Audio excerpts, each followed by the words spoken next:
The grand reception hall of Zenith Prime glittered like a jewel floating in the darkness of space. Crystalline walls stretched upward for hundreds of feet, reflecting the light of 1,000 different suns through massive viewing ports. Representatives from across the galaxy filled the chamber, their varied forms creating a tapestry of colors, shapes, and sizes that would have seemed impossible just decades ago. Marcus Chen stood near the entrance, his simple black diplomatic uniform a stark contrast to the elaborate robes and ceremonial armor surrounding him. At 28 years old, he was the youngest diplomat Earth had ever sent to represent humanity at the Galactic Council. His hands were steady, but his heart raced. This was humanity's first official reception since being granted provisional membership 3 months ago. Remember, his mentor had told him before he left Earth, "Just observe and learn. We're the newcomers here. Some of these civilizations have been traveling the stars for millions of years." Marcus had nodded then, understanding the weight of those words. But nothing had truly prepared him for this moment. The reception was proceeding smoothly. Marcus had introduced himself to several representatives, each interaction brief but polite. The Anthari, beings of pure energy contained in crystalline shells, had welcomed humanity warmly. The Voreen, massive four-armed traders, had expressed interest in Earth's agricultural techniques. Even the ancient historians of Memnos, who rarely spoke to anyone, had acknowledged his presence with a slight bow. Then Lord Vectharan entered the hall. The Krell noble commanded attention simply by existing. Standing nearly 8 feet tall, his reptilian features were accentuated by deep blue scales that seemed to shimmer with an inner light. Ceremonial armor covered his broad shoulders, each piece engraved with symbols representing his family's achievements spanning back thousands of generations. 3 golden rings pierced the crest above his eyes, marking him as a high noble of the Krell Empire. The conversations in the hall quieted as he passed. Even species who considered themselves equals to the Krell showed subtle signs of deference. The Krell Empire controlled 14 systems, commanded the most powerful fleet in known space, and their scientists had unlocked secrets of physics that others could barely comprehend. Marcus watched as Vectharan moved through the crowd, greeting some, ignoring others. There seemed to be a pattern to it. Marcus noticed. The Lord acknowledged only the representatives of what the Krell considered worthy civilizations. Their eyes met across the hall. Marcus offered a respectful nod, the same gesture he had given everyone else. It seemed appropriate, neutral. Vectharan's expression shifted. His golden eyes narrowed, and he changed direction, moving directly toward Marcus. The crowd parted before him like water. "You," Vectharan's voice carried across the hall, deep and resonant. "You are the human representative. I am Marcus Chen, Lord Vectharan. It's an honor to meet you." Marcus kept his voice steady and polite. "Honor." Vectharan pronounced the word as if tasting something bitter. "Tell me, human, what achievements does your species claim that grant you the right to stand in this hall among civilizations that were crossing the stars before your ancestors discovered fire?" The hall had gone completely silent now. Every conversation stopped. Every eye turned toward them. Marcus felt the weight of 100 gazes. He chose his words carefully. "We don't claim to match the achievements of elder civilizations, my lord. We're here to learn and to contribute what we can." Contribute. Vectharan circled him slowly. What could a species that only discovered faster than light travel 15 years ago possibly contribute? Your longest journey has been to your neighboring system. Your technology is primitive. Your understanding of the universe is shallow. Marcus said nothing. His training had covered dealing with hostile representatives, but this felt different. This wasn't diplomatic posturing. This was something personal, though Marcus couldn't understand why. "Perhaps," Vectharan continued, addressing the crowd now rather than Marcus, "we should test this human's worthiness. Among my people, when one claims the right to sit at the table of leaders, they must prove their mind is sharp enough to deserve it." He turned back to Marcus. "I challenge you to Kethval, human. It is a game of strategy and mathematics that Krell children learn from the age of 5. Our greatest minds have studied it for millennia, discovering depths that would take me hours to explain. Surely, if humanity deserves to be here, Their representative can manage a simple game? Marcus understood the trap immediately. If he accepted, he would lose. He had never even heard of Kethval before this moment. If he refused, it would be seen as cowardice or admission of inferiority. I appreciate the offer, Lord Vectheron, Marcus said carefully. But I'm not familiar with Kethval. I would be at a significant disadvantage. Disadvantage. Vectheron's laugh was harsh. You admit you cannot even play a children's game, yet you stand here representing your species to the galaxy? This is precisely what I speak of. Humanity is not ready for this stage. You are infants pretending to be adults, and the Council has indulged this fantasy out of some misguided sense of inclusivity. He stepped closer to Marcus, towering over him. Your presence here diminishes us all. Every moment spent acknowledging your species is a moment wasted that could be spent on actual progress. You lack the wisdom of the Memnos, the technological prowess of the Anthari, the strength of the Voreen, the strategic brilliance of the Krell. You have nothing to offer but your primitive enthusiasm. Marcus felt anger rising in his chest, but he forced it down. Every word Vectheron spoke was designed to provoke a reaction. An emotional outburst would only prove the Krell noble's point. The hall remained silent. No one intervened. Marcus realized this was a test, not just from Vectheron, but from everyone present. They wanted to see how humanity would respond to its first real challenge in galactic politics. Well, Vectheron demanded. Have you nothing to say? No defense of your species? No clever words to justify your presence? Speak, human, or prove my point through your silence. Marcus looked at Vectheron. He looked at the assembled representatives, some watching with curiosity, others with what might have been sympathy, still others with barely concealed agreement with the Krell's assessment. He made his decision. Marcus picked up his information tablet from the nearby table where he had set it. He organized the few documents he had brought.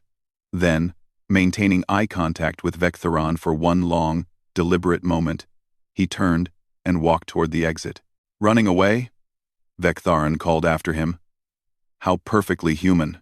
Marcus didn't respond. He didn't look back. He simply walked through the massive doors and disappeared into the corridor beyond, leaving Vectheron standing in the center of the hall, waiting for an answer that never came. The whispers started immediately, spreading through the assembled representatives like ripples in water. Earth's first diplomatic reception had ended in what appeared to be complete humiliation.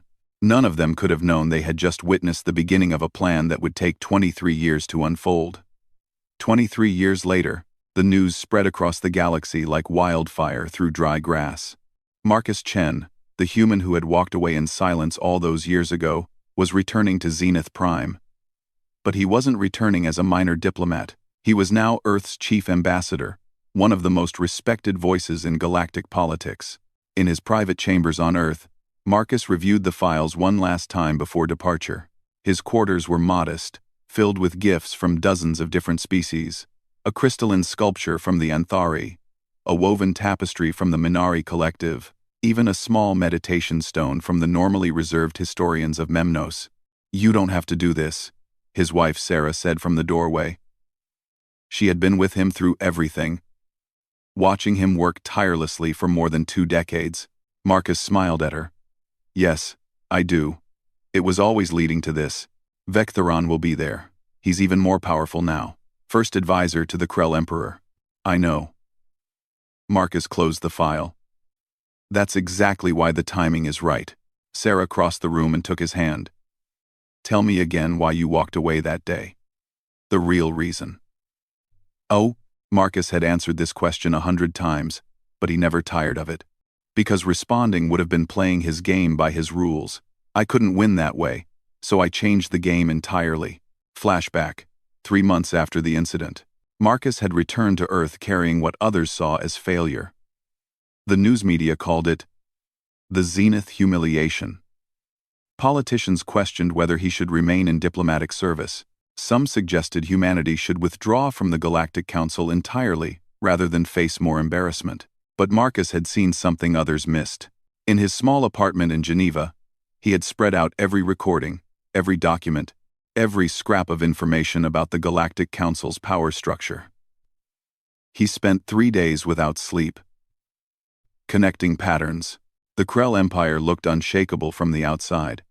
They had military might, technological superiority, and ancient prestige. But Marcus noticed cracks. Their economy depended heavily on trade with smaller species they considered beneath them. Their scientific advances had slowed over the past century. Their diplomatic approach created resentment rather than genuine alliances. Most importantly, they valued tradition above adaptation. If I can't beat them at their game, Marcus had muttered to himself, I'll create a new game entirely. He made a list. First, truly understand galactic politics. Not just the official structures, but the hidden networks, the unspoken agreements, the species that had been overlooked. Second, learn from everyone, especially those the Krell dismissed. Third, build real relationships based on mutual respect rather than hierarchy. Fourth, help humanity grow without arrogance. The last item on his list was simple. Master Kethval. Present day. The shuttle carrying Marcus docked at Zenith Prime exactly 23 years and 4 months after he had left. This time, he didn't arrive alone. A delegation of 30 accompanied him, representatives not just from Earth, but from a dozen other species who had requested to travel with the human ambassador. The Anthari representative, Keeper Lumen, walked beside Marcus. Are you nervous? They asked, their voice humming through their crystalline form. Excited, actually, Marcus replied honestly. I've waited a long time for this. Among his delegation was young Anya Okonkwo, humanity's rising star in xenobiology, and Commander James Park, whose work in collaborative military exercises had earned respect across multiple fleets. But perhaps most surprising was the presence of Counselor Thren, a younger member of the Krell Diplomatic Corps. Thren had reached out to Marcus 5 years ago, curious about human methods. Despite his Krell heritage, he had become convinced that his people's rigid traditions were holding them back. His presence in Marcus's delegation had caused considerable controversy back on the Krell homeworld. The reception this time was different from before. Representatives approached Marcus warmly. The Voreen ambassador clasped his shoulder with genuine friendship. The Minari Collective's speaker performed their traditional gesture of deep respect. Ambassador Chen, called a familiar voice. Marcus turned to see the historian of Memnos who had been present at his first reception. The ancient being rarely spoke, but when they did, everyone listened. You have grown, the historian said simply. Both you and your species. It is satisfying to witness. Thank you, honored historian. Your people's guidance over these years has been invaluable. As Marcus moved through the hall, he felt it the weight of attention, but different now. Not mockery, but genuine interest. Humanity had changed its reputation through action, not words. Then the crowd parted, and Marcus saw him. Lord Vectheron had aged, though his species did so slowly. New scars marked his scales, and additional rings adorned his crest's symbols of greater authority. He stood surrounded by his own delegation, Krell nobles who watched Marcus with cold calculation. Their eyes met across the hall, just as they had 23 years ago. Vectheron approached, his heavy footsteps echoing on the crystalline floor. The conversations around them quieted. History was repeating itself, and everyone wanted to witness what would happen. Ambassador Chen, Vectheron said formally, you have returned. Lord Vectheron, it's good to see you again. Is it?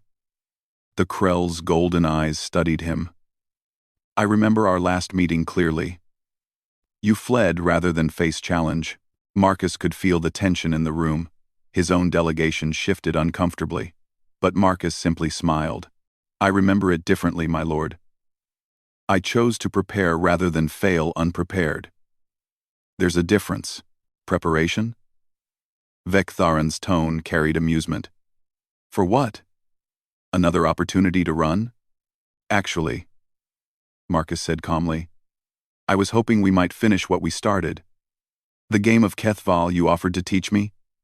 I've spent some time studying it. I thought perhaps we could play properly now. The room went completely silent.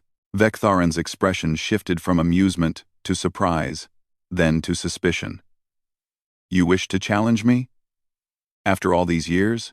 Not a challenge, an invitation. You offered to play once. I'm accepting your offer, just 23 years late. Of course, if we're going to play, there should be stakes. Something meaningful.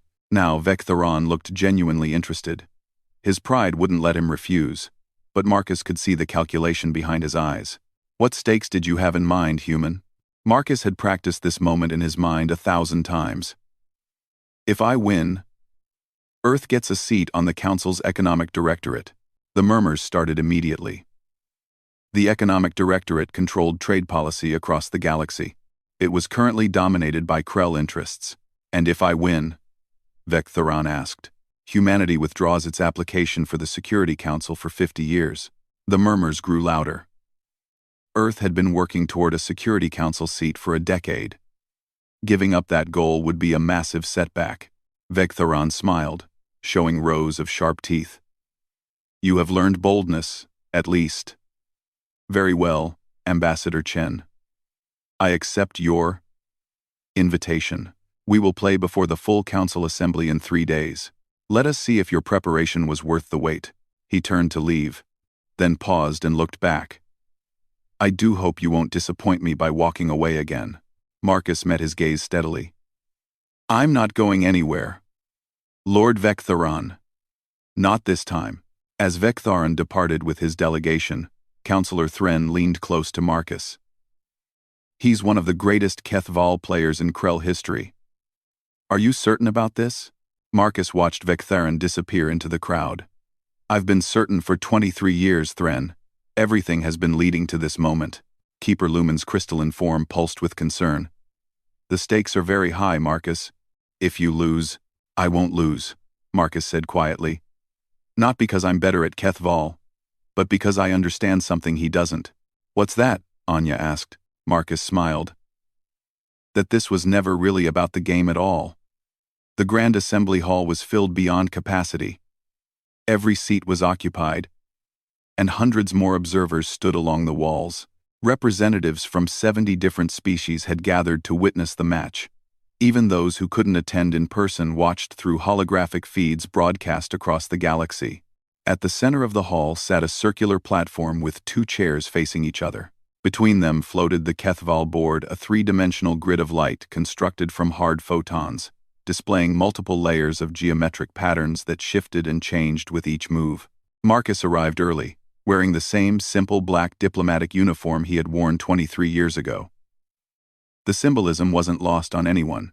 He sat in his chair and waited calmly, reviewing the board's initial configuration. Vektharan entered to murmurs of approval from the Krell delegation. He wore full ceremonial armor, every inch of it polished to perfection. He sat across from Marcus without a word, his golden eyes fixed on his opponent. The arbiter, a neutral Memnos historian, stepped forward. The rules are traditional. First to achieve strategic collapse of the opponent's core matrix, wins. Time limits are waived for this exhibition match. Begin. Vektharan made the opening move without hesitation, a classic Krell strategy known as the Emperor's Formation. It was aggressive, designed to establish dominance early.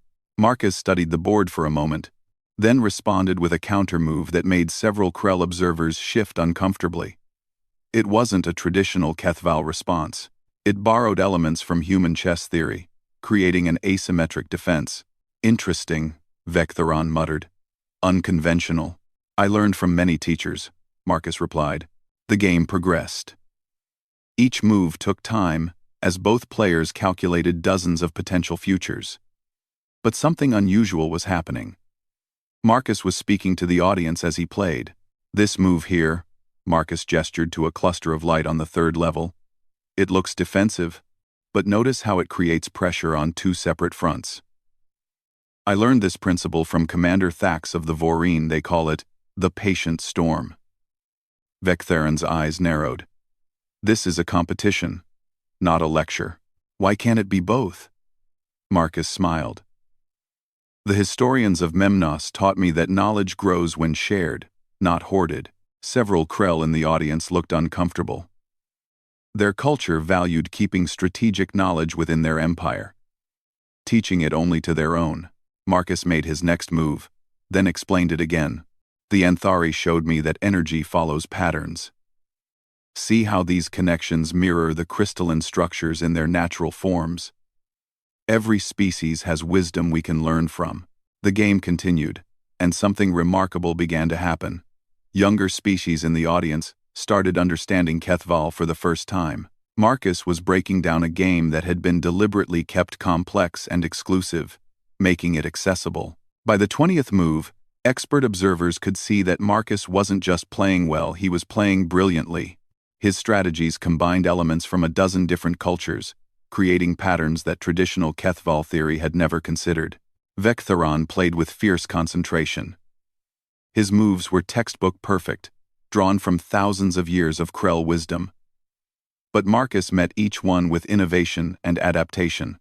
You've studied well, Vectharon admitted grudgingly. But study alone doesn't replace centuries of tradition.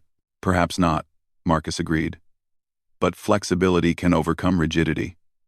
The Minari Collective taught me that. They've survived for millions of years, not by being the strongest, but by adapting to every challenge. The comment struck a nerve. Several Krell delegates whispered among themselves. Their empire had faced challenges recently. Economic pressures, diplomatic isolation, technological stagnation. Marcus was highlighting these weaknesses without ever directly mentioning them. The game reached its middle phase. This was where Kethval became truly complex, where most players made their critical errors. Marcus took longer with his moves now, but each one was accompanied by explanation. This position is called the crossroads in traditional play, he told the audience. The Krell would typically push forward here with overwhelming force, but what if we consider the historian approach instead? Observe, understand, then act with precision, rather than power. He made a move that shocked the Krell experts. It sacrificed a seemingly important position to gain advantage in an area that traditional strategy considered secondary. Vectharon stared at the board. His hand hesitated over his next move. For the first time, Marcus saw uncertainty in those golden eyes. The Krell noble took nearly 10 minutes before responding. His move was defensive, protecting against Marcus's unexpected strategy. You're adapting, Marcus observed with genuine pleasure. That's excellent, Lord Vectharon. Adaptation is the foundation of survival. Do not patronize me, human. I'm not. I mean it sincerely. Watch. Marcus made his next move, creating a trap. But unlike a typical trap that relied on the opponent missing something, this one was obvious. Vectharon could see it clearly. You show me your strategy openly? Vectharon asked, confused. The Anthari taught me that true confidence doesn't require deception. If my strategy is sound, it should work even when my opponent sees it coming. Vectharon studied the board intensely. He could see Marcus's plan, but countering it required abandoning traditional Krell positioning. He would have to think like Marcus, incorporate flexibility and adaptation. Slowly, reluctantly, he made a move that broke with Krell orthodoxy. The younger Krell in the audience reacted with surprise. Some of the older nobles looked scandalized. Vectharon had just publicly acknowledged that the human approach had merit by incorporating it into his own strategy. Marcus smiled. Beautiful move, my lord. Truly beautiful. You're learning from me, just as I learned from you. I learned nothing from you, Vectharon snapped. But his voice lacked conviction. The game intensified. Both players were now operating at the highest level. Vectharon combined his traditional mastery with reluctant innovation. Marcus wove together lessons from across the galaxy into seamless strategy. The audience watched in utter silence, mesmerized. Then Marcus saw it, the winning sequence. 3 moves that would lead to inevitable victory. The path was clear and certain. Every expert in the room could see it too. But instead of executing the sequence, Marcus did something unexpected. He offered a draw. Lord Vectharon, we've both demonstrated considerable skill. But I propose we end this game differently. A draw, with both sides acknowledging the other's capabilities. We could achieve more through cooperation than through either of our victories. The hall erupted in whispers. A draw? After coming so close to winning? Vecthoron's scales flushed darker, a sign of intense emotion in his species. His pride warred visibly with his intelligence. Marcus was offering him an escape from defeat, but accepting meant admitting they were equals. It meant validating everything Marcus had been demonstrating, that humanity deserved respect, that other species had wisdom worth learning, that Krell's superiority was not absolute. You dare to offer me mercy? Vecthoron's voice shook with anger. You think I need your pity? Your charity? Not mercy. Partnership. There's a difference. I refuse. Vecthoron's words echoed through the hall. I will not be patronized by a human who got lucky with unconventional tactics. You want to finish this game? Then finish it. Stop these games within games, and show your true intent. Marcus looked at him sadly. After a long moment, he nodded. As you wish, Lord Vecthoron. He made the first move of the winning sequence. Vecthoron countered. But there was no real defense. The trap had been set 30 moves ago. Incorporating principles from 7 different species' strategic traditions, Marcus made the second move. The Krell noble's hands trembled slightly as he made his response. He could see the end now. Unavoidable.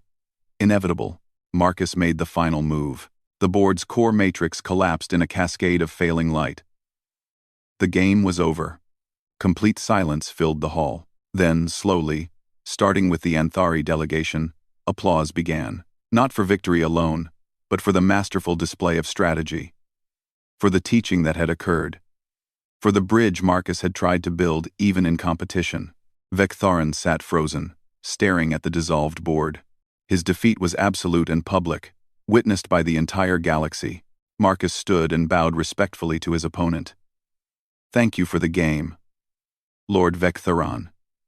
23 years ago. You showed me I had much to learn. You were my first teacher in galactic politics, though you didn't know it. For that lesson, I remain grateful. The Krell noble looked up at him, and for just a moment, something beyond anger flickered in his eyes. Then Vecthoron stood and walked out of the hall without a word, his delegation following in uncomfortable silence. Marcus watched him go, knowing the real game was just beginning. The days following the match were unlike anything the Galactic Council had seen in decades. The game between Marcus and Vecthoron had been analyzed by millions, dissected move by move, discussed in every diplomatic circle across known space. Marcus stood in the observation deck of his quarters, looking out at the stars. Behind him, his communication console blinked with hundreds of unread messages, congratulations, interview requests, alliance proposals. He ignored them all. You're not celebrating. Sarah's voice came through the secure channel from Earth. There's nothing to celebrate yet, Marcus replied quietly. Winning the game was never the point. Then what was the point? Marcus touched the transparent wall, his reflection overlaying the cosmos beyond. To force a conversation that's been avoided for too long. To show that change is possible. The hard part comes now. He was right to be cautious. Within the Krell Empire, the reaction to Vecthoron's defeat was explosive. The footage of the game played on every channel, showing their greatest strategic mind being outmaneuvered by a human, a species they had dismissed as primitive just decades ago. The younger Krell, especially those who had studied other cultures, saw the match as proof that their empire needed to evolve. They discussed Marcus's strategies in universities and military academies, analyzing how he had combined wisdom from multiple species into something greater than any single tradition. But the old guard, the traditional nobles who held most of the power, saw it differently. To them, Vecthoron's defeat was a humiliation that threatened the very foundation of Krell's superiority. If humans could surpass them in strategic thinking, what did that say about their empire's claims to natural leadership? The Krell Emperor himself summoned Vecthoron to the Imperial Palace. The throne room was ancient, carved from a single massive crystal that had taken 1,000 years to shape. Emperor Carthax sat upon the eternal seat, his scales marked with the deep scars of age and battle. First advisor. The Emperor's voice was cold as the void. You have brought shame to our empire. Vecthoron knelt, his head bowed. My Emperor. Silence. Carthax descended from his throne. For 23 years, you spoke of that human's cowardice. You made his departure a symbol of humanity's weakness. And now he has made you a symbol of our decline. The human fought dishonorably, Vectheron said, though even he didn't believe it. Using tricks and mixing traditions, he fought intelligently. The Emperor's roar echoed through the chamber. He adapted. He learned. He grew. What have we done? We have clung to the same strategies for millennia, convinced that age equals superiority. And where has that brought us? Carthax turned away, his voice dropping to something more dangerous than anger, disappointment. Our economy weakens while others thrive. Our young question our ways. Our allies grow distant, and we blamed everyone but ourselves. My Emperor, we are still the greatest. Are we? Carthax spun back. That human proved we are not. Worse, he did it with grace. He offered you a draw, a chance to save face, and your pride refused it. Just as our pride has refused to see the truth that the galaxy has changed, and we have not changed with it. Vectheron remained silent, the weight of failure crushing down on him. You are removed from your position as first advisor, the Emperor declared. Until you can show me you understand what that human knows, that strength comes from learning, not from assumption, you will serve as a junior diplomat. Perhaps humility will teach you what victory could not. The news of Vectheron's demotion spread quickly. Marcus heard about it from Counselor Thren, who visited his quarters looking troubled. The old guard blames you for his fall, Thren warned. They see you as a threat now. Not just an annoyance. You've made powerful enemies. I never wanted to be Vectheron's enemy, Marcus said honestly. I wanted to be his mirror, to show him what I learned from that day 23 years ago. What did you learn? That being wrong isn't weakness. Refusing to learn from being wrong, that's the real weakness. Thren nodded slowly. The Emperor has called for a special session of the Council. You're supposed to claim your seat on the Economic Directorate. Good, Marcus said. That's when I'll make my real move. The council chamber was packed. Representatives from every member species filled the tiered seating. At the center, the High Council sat in a circle, the most powerful voices in galactic politics. Marcus stood in the speaker's position, aware that billions watched through their various feeds. This moment would define not just his career, but potentially humanity's entire future in the galactic community. The Arbiter spoke. Ambassador Marcus Chen of Earth, you have won your wager fairly. The Economic Directorate seat is yours by right. Do you accept? Marcus took a breath. I do not. Shocked silence filled the chamber. Explain yourself, Ambassador, the Arbiter said. Confusion evident even in their ancient voice. The Economic Directorate, as currently structured, represents the old way of thinking, Marcus began. A few powerful species control trade policy for everyone. It creates resentment, inequality, and stagnation. I don't want Earth to join that system. I want to help change it.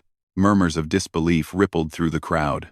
I propose restructuring the Directorate to include rotating representation from all member species. Not based on power or age of civilization, but on merit and expertise. Let the best economic minds serve, regardless of which species they come from. The chamber erupted in arguments. Some species cheered the proposal. Others, especially those who currently held directorate seats, protested loudly. This is madness, one of the Krell representatives stood. You win the seat, then refuse it? This is an insult to the council. No, Marcus said firmly. It's a statement of principle. I didn't play that game to gain power for Earth. I played it to prove a point that winning by the old rules doesn't mean accepting them. The Arbiter raised a hand for silence. This is unprecedented. The council must deliberate. As the session moved to recess, Marcus left the chamber. Outside, his delegation waited anxiously. That was incredibly risky. Keeper Lumen pulsed with agitation. You might have just thrown away everything. Maybe, Marcus admitted. But if we're going to change the galaxy, we can't do it by playing the same power games that created the problems in the first place. A voice spoke from behind him. Brave words, Ambassador. I wonder if you truly believe them. Marcus turned to find Vec-Tharan standing there, alone. The Krell noble looked different, somehow smaller. Though his physical size hadn't changed. Lord Vec-Tharan. Just Vec-Tharan now. I no longer hold titles of authority. His voice was bitter. I have you to thank for that. I never wanted to destroy you, Marcus said quietly. That was never my goal. Then what was your goal? Vec-Tharan demanded. Why did you come back? Why challenge me? Why humiliate me before the entire galaxy? Marcus met his gaze steadily. To answer the question you asked me 23 years ago. What question? You asked what humanity could contribute. I couldn't answer then because I didn't know yet. So I spent 23 years finding out. And the answer is this: we can contribute a different perspective, a willingness to learn from everyone, a rejection of hierarchies based solely on age or power, the idea that cooperation beats domination. Vec-Tharan's laugh was harsh. Beautiful philosophy. It cost me everything. Did it? Marcus asked. Or did it free you from a system that was failing? Your emperor saw it. Your younger generation sees it. When will you see it? See what? That you're not angry at me. You're angry at yourself for knowing I'm right. Vec-Tharan's scales flushed dark with emotion. For a long moment, he simply stared at Marcus. Then, without another word, he turned and walked away. Marcus watched him go, uncertain if he had just made things better or worse. The answer would come in 3 days when the council voted on his proposal. Everything hung in the balance. The 3 days before the council vote were filled with intense negotiations. Species aligned and realigned, debating Marcus's proposal in private meetings that lasted long into the station's artificial nights. Marcus spent most of his time in his quarters, reviewing position papers and answering questions from uncertain delegates. He refused to make deals or promises if his proposal passed. It would be on its merits, not because of political bargaining. On the second night, he received an unexpected visitor. Vec-Tharan stood at his door, wearing simple clothing instead of his usual ornate robes. The former first advisor looked tired, as though he hadn't slept in days. May I come in? He asked quietly. Marcus stepped aside, allowing him to enter. They sat across from each other in silence for a long moment. I've been thinking about our first meeting, Vec-Tharan finally said. For 23 years, I remembered it as your failure, your weakness. And now I wonder if I was the one who failed that day. Vec-Tharan's golden eyes held something Marcus had never seen before: uncertainty. Tell me honestly, Ambassador, why didn't you respond? Not the diplomatic answer you gave before. The real truth. Marcus leaned back, considering his words carefully. Because you were right, Vec-Tharan. Everything you said that day was true. Humanity wasn't ready. We were arrogant in thinking our small achievements made us equal to civilizations millions of years old. We had nothing to teach, only to learn. Then why did you leave without defending yourself? Because defending a truth doesn't change it. I couldn't argue against facts, so instead of wasting energy on words, I decided to change the facts themselves. Marcus smiled slightly. You were a mirror showing me our weaknesses. I couldn't break the mirror for telling the truth. I could only go away and become stronger. Vec-Tharan was quiet for a long time. I have been struggling, he admitted finally, the words seeming to cost him great effort. My entire life, I believed Krell's superiority was natural law. That our ways were the only correct ways. Losing to you shattered that belief. Belief doesn't have to shatter, Marcus said gently. It can evolve. The Krell are magnificent, your strategic thinking, your technological achievements, your cultural depth. But magnificence doesn't mean perfection. Every species has strengths and weaknesses. Even humans, especially humans. We're impulsive, short-sighted, sometimes recklessly emotional. But those weaknesses also give us strengths, adaptability, creativity, willingness to take risks that more cautious species avoid. Vectharon stood and walked to the viewing window, staring out at the stars. My people face a crisis. The young question everything. The economy struggles. Our allies drift away, and the old nobles, like I was, refuse to see reality. What do you see now? I see that I wasted 23 years being proud of knowledge I already had, while you spent 23 years gaining knowledge you didn't have. I see that my empire has been doing the same for centuries. He turned back to Marcus. Your proposal to restructure the economic directorate, it threatens everything the Krell have built.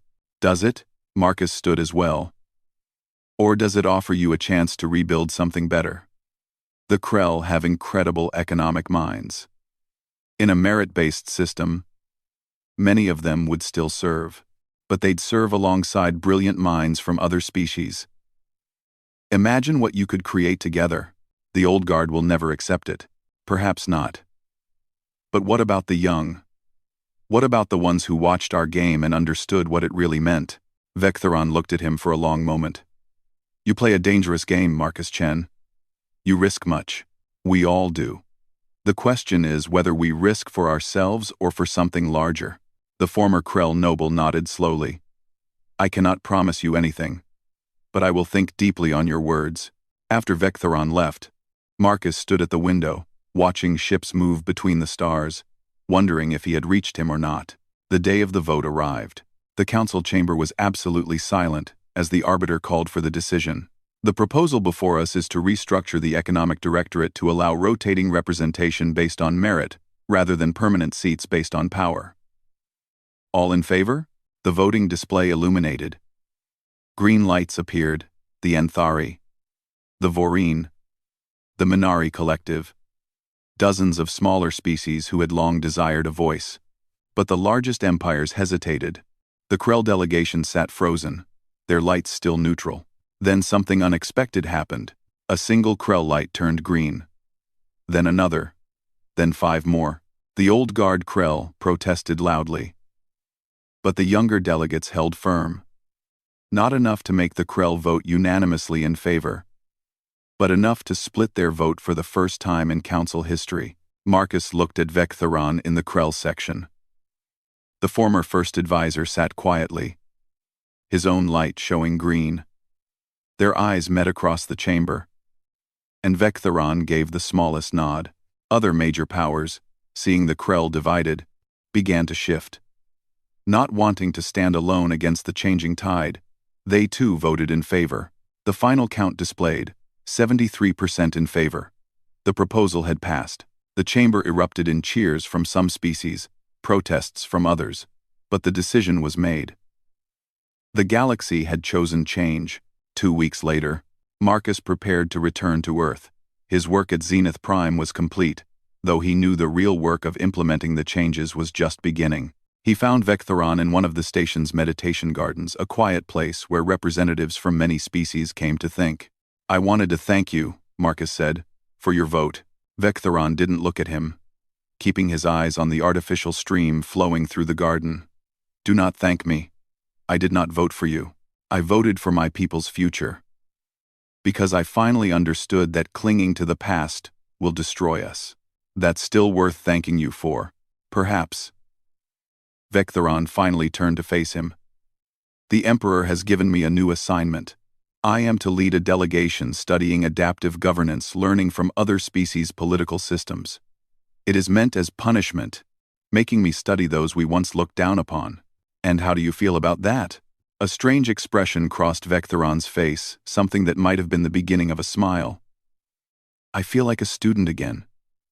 It is uncomfortable, but also, strangely, exciting. There is much I do not know. That's the beginning of wisdom, Marcus said. Is it?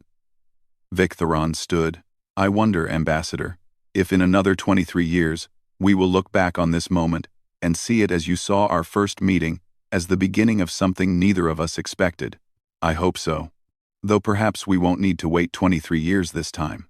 Vectharon extended his hand in the human gesture of respect Marcus had taught him. I will not call you friend, human. The gap between us is still too wide, but I will call you teacher, as you once called me. Marcus took his hand. Then let us both be students, learning from each other. They stood there in the garden, former adversaries finding unexpected understanding, while around them, the galaxy began its slow transformation. 6 months later, Earth. Marcus sat in his home, reading reports from the new economic directorate. The first session had been chaotic but productive. Species that had never had a voice were contributing ideas. Even some of the displaced old guard were grudgingly admitting the new system had potential. A message arrived from Vecthoron. It was brief. Ambassador Chen. My studies continue. I have learned 17 new perspectives on governance. Each one shows me how little I knew. It is humbling and illuminating in equal measure. Also, my grandchild has enrolled in Earth's diplomatic academy. She wishes to learn your methods firsthand. I did not forbid it. Perhaps I am growing wiser. Or perhaps simply older. Time will tell. V. Marcus smiled and composed his reply. Vecthoron. Welcome her warmly for me. She will find humans eager to learn from her just as she learns from us. And you are not simply growing older, you are growing. That is wisdom indeed. 23 years ago, you asked what humanity could contribute to the galaxy. I finally have my complete answer. We contribute the reminder that no one has all the answers, that learning never stops, and that yesterday's enemies can become tomorrow's teachers. Thank you for the lesson. It only took me 23 years to deliver my reply. M. He sent the message and looked out at the night sky, where somewhere among those stars, the galaxy was slowly, painfully, beautifully learning to grow together. Some replies did take decades to deliver, but they were worth the wait. The end.